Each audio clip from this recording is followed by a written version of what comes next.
Dan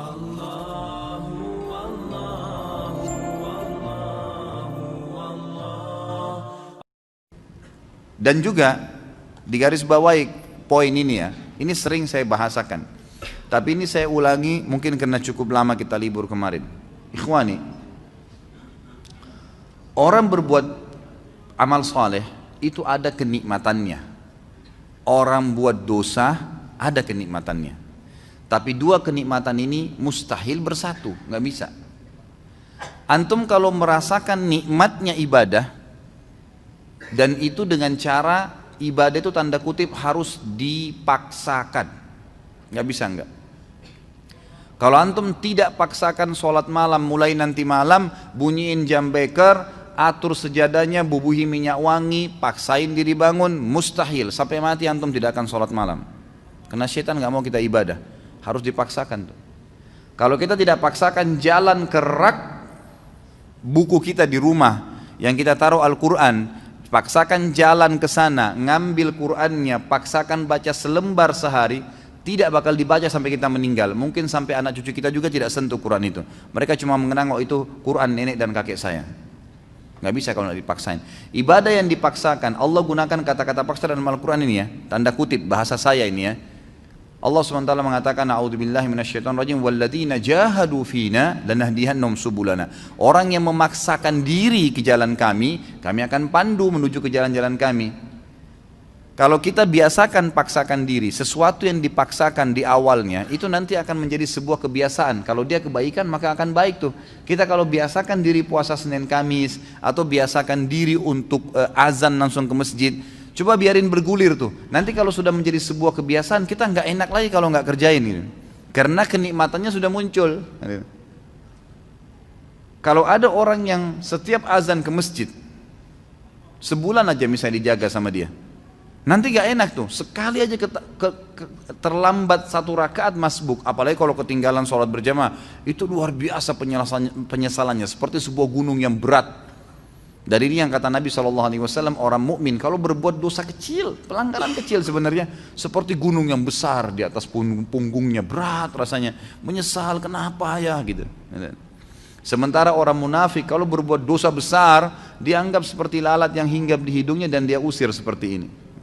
Kecil bagi dia. Nah, kenikmatan ibadah itu akan ada dengan cara antum harus paksain ibadah tuh, nggak bisa. Ikhwani, berhenti membuka peluang buat syaitan, jin dan manusia yang terus membisikkan, nantilah, gampanglah kamu alim ya, berubah ya, sok alim dan segala macam istilah. Habis sudah masalahnya itu. Saatnya kita hijrah. Sampai kapan kita mau dengar syaitan-syaitan nih semuanya? Jangan sampai nanti ajal mati baru antum nyesal, penyesalan di belakang loh. Kalau antum meninggal dalam kondisi ada sholat yang ketinggalan, luar biasa nyesalnya itu. Kalau kita meninggal dalam kondisi tabungan kita penuh, nggak sempat disodakain, pastikan demi Allah antum akan nyesal. Kenapa dulu saya nggak bangun masjid ya? Kenapa dulu saya nggak begini ya? Kenapa dulu saya nggak begitu ya? Terus itu, gitu kan? Kenikmatan ibadah ada, kenikmatan maksiat juga ada. Kenikmatan maksiat ini, kalau orang maksimal di situ atau orang maksimal di sini ya, kalau ada orang ibadah dia maksimal, betul-betul ditinggalin dosa sama dia. Orang yang pakai jilbab, akhwat kita yang pakai jilbab rapi, dia sudah komitmen jaga itu. Sama tadi dengan misalnya laki-laki kalau jaga sholat di masjid, luar biasa dia tidak mau ada orang lain lihat sehelai rambutnya pun kecuali mahramnya. Satu waktu ada orang nyelonong masuk ke rumahnya, pas nyelonong masuk ke rumahnya, lihat rambutnya. Apa yang terjadi? Pasti ukhti itu menyesal. Luar biasa terbebani. Kenapa nih rambut saya kelihatan? Karena dia sudah merasakan pakai jilbab itu sudah dipaksakan sama dia, tanda kutip, sehingga menjadi sebuah kebiasaan dan sudah ada kenikmatan. Karena dibiasakan jadi ada kenikmatannya, gitu kan? Nah, kenikmatan ini, kenikmatan ibadah ini akan menghilangkan kenikmatannya dosa. Lawan tutup aurat, buka aurat. Orang yang sudah biasa tutup aurat dia rasa nggak enak lagi orang buka aurat. Orang yang biasa sholat, hilang kenikmatan meninggalkan sholat, karena lawannya sholat pahala, ini meninggalkan sholat dosa, gitu kan? Orang yang tarik kepada semua ibadah nih, orang yang biasa gemar bersedekah bantu orang, nanti dia nggak enak, lawannya itu pelit yang akan kita bahas malam ini. Itu berat, dia jadi tidak mau tuh, tidak ada kenikmatannya lagi. Dia kalau punya sesuatu, siapa lagi nih yang mau dikasih ini, dikeluarkan, gitu kan? Seperti itu. Dosa dari sisi lain juga punya kenikmatan. Dosa punya kenikmatan. Orang kalau sudah membiasakan diri dalam kemaksiatan, misal perempuan tidak tutup aurat, dia pakai celana pendek, pakai celana ketat, bajunya luar biasa terbuka, gitu kan? Kenikmatan dia jadikan sebagai kebiasaan, muncul kenikmatannya itu. Makanya semua yang dibeli pakaian pendek semua. Kenikmatan ibadah lawannya tutup aurat itu hilang dari dia. Mustahil dia mau tutup auratnya, gitu kan? Karena dia sudah merasakan kenikmatannya maksiat nih. Gitu. Tarik ini dalam semua kemaksiatan apapun yang antum rutinkan. Makanya sering saya bahasakan ikhwani, Allah Subhanahu Wa Taala menyibukkan kita dengan kegiatan-kegiatan agama tuh. Dibuatin jadwal seharian, ada jadwal sholat, ada jadwal baca Quran, ada amal-amal soleh, banyak programnya ditawarkan supaya padat. Syaitan untuk membuat agar program-program ibadah ini terganggu, dibuatin program juga sama dia, program-program kemaksiatan. Kalau antum sudah dikena dengan satu dosa, misal nonton gosip jam 8 pagi, contoh, syaitan hiasin tuh supaya jadi indah dan menjadi kebiasaan antum. Setiap jam 8 nggak enak kalau nggak nonton misalnya. Jadi sebuah kenikmatan, ya kan? Maka antum tidak akan mau diganggu jam itu, kegiatan apapun, mau baca Quran, mau mengaji, mau apa, pokoknya harus saya nonton ini, gitu kan? Dibuat kenikmatan. Kalau kenikmatannya sudah muncul, maka kenikmatan ibadah tidak ada. Kalau ada orang maksimal di sini, dia nikmatin ibadahnya, dia tinggalkan benar-benar 100% dosa, itu yang luar biasa. Itu yang kita harapkan.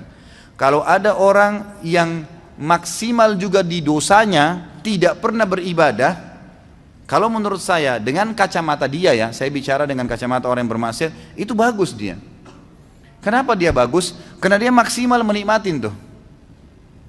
Kalau ada orang yang tengah-tengah, nah ini yang paling banyak nih. Mudah-mudahan di sini tidak ada. Di tengah-tengah, dia mau ibadah, tapi juga disisipin untuk maksiat. Orang yang seperti ini ikhwani, tidak merasakan maksimal nikmatnya ibadah. Biar antum mau tutup mata, mau baca ayat 1 jam, tidak khusyuk-khusyuk, karena masih ada dosanya. Kalau berimbang dua-duanya, ini nggak ada kenikmatannya, ini juga nggak ada kenikmatannya. Jadi nggak nikmat ibadah, nggak nikmat maksiat, gitu kan? Kalau ada orang misalnya mabuk, dia anggap bolehlah kumpul-kumpul sama teman, minum. Tapi dia juga jaga 5 waktu sholat. Kira-kira pada saat dia mabuk jam 2, jam 3 malam, dia pikirin sholat subuh, terganggu nggak? Lagi mabuk, duh sebentar mau subuh nih. Nggak nikmat tuh mabuknya. Ya nggak maksimal, karena dia masih terbebani dengan sholat subuh. Jadi kalau ada orang mabuk sekalian, dia nggak pikir sholat, itu maksimal dia. Dia nikmatin, tapi ingat ujungnya neraka, bukan saya sarankan ya. Ujungnya neraka nih. Tapi saya coba datangkan ikhwani supaya antum keluar dari poin yang ini nih. Ada orang di sini, jadi dia masih membuka diri untuk kemaksiatan sehingga ibadahnya nggak pernah bisa khusyuk karena dia masih buka pintu ini. Jadi nggak bisa. Di sini nggak nikmat, di sini nggak nikmat. Dia kalau berbuat ibadah, kemudian dia juga masih buat maksiat.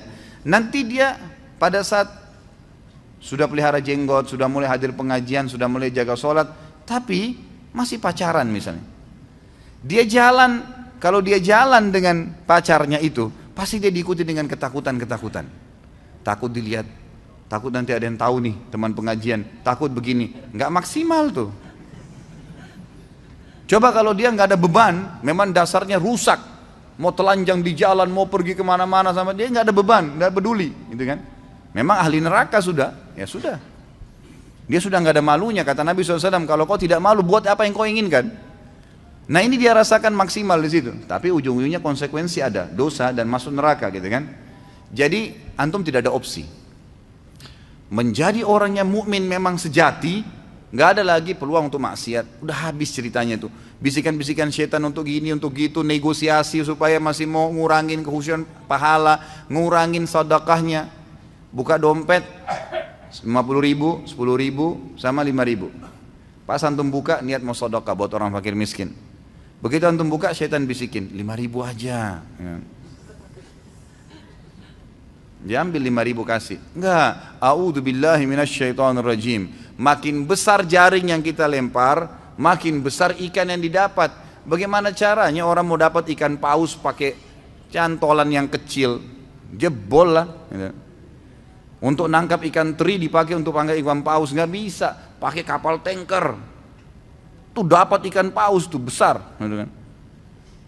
Ngasih 1.000 rupiah minta sama Allah kesehatan, kekuatan, keturunan, selamat dari neraka, masuk surga, jodoh yang baik. Wah, luar biasa. Gimana caranya? Padahal kalau dia belikan atasannya hadiah, dibungkus kemasan bagus, macam-macam.